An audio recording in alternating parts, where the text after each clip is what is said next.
Hey, it's Rick in my PM940 CNC mill. I'm doing a little face milling now. So I'm working on a 2.5 inch by 5.2 inch block of aluminum. Got a nice 2-inch cutter hitting here, and I'm going to take, believe it or not, 5 10,000ths off on this pass. So let's go up and start the little G-code program that I wrote. Here we go.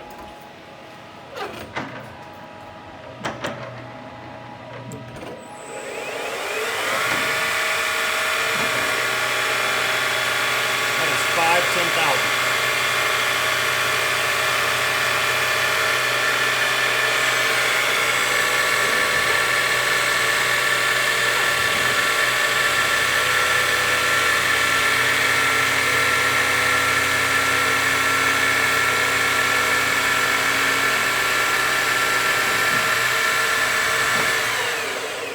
Take a look at that surface finish.